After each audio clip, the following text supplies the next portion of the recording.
The question of whether there is truly no safe amount of processed meat has reignited debate among scientists, policymakers, and everyday eaters alike. For decades, health authorities such as the World Health Organization and various national dietary bodies have cautiously allowed for small amounts of processed meat consumption, suggesting moderation rather than elimination.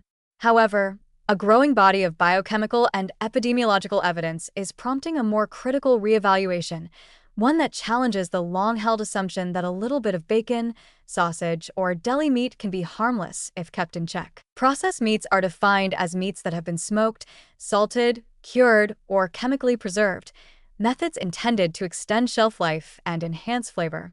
The problem lies not only in what these methods do to the meat itself, but in what they introduce into the human body.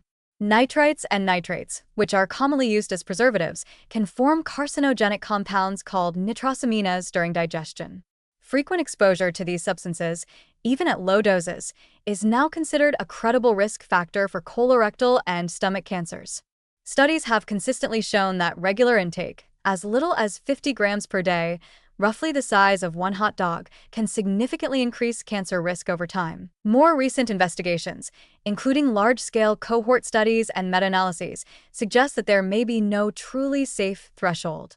Even occasional consumption has been linked with a measurable increase in the likelihood of developing heart disease, type 2 diabetes, and certain types of cancer.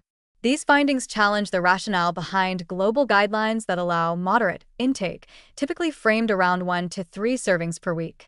While such recommendations may stem from cultural norms or practical dietary considerations, they may not accurately reflect the biological reality of cumulative exposure to harmful compounds. Still, it is important to recognize that not all processed meats and not all consumers are the same.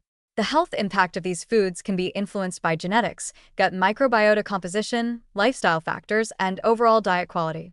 Someone who eats a predominantly plant-based, high-fiber diet may partially buffer some of the negative effects, especially if they consume processed meat rarely and in small amounts.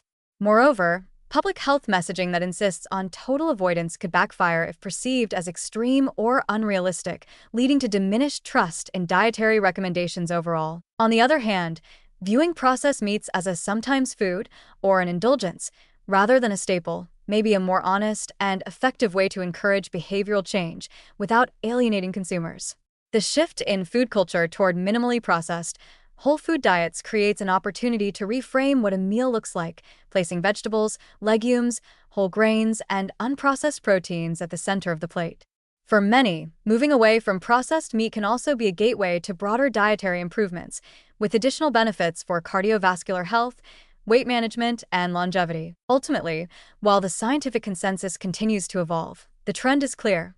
Processed meat carries health risks that likely begin at very low levels of intake. Waiting for a safe number to be definitively established may delay important changes in dietary behavior.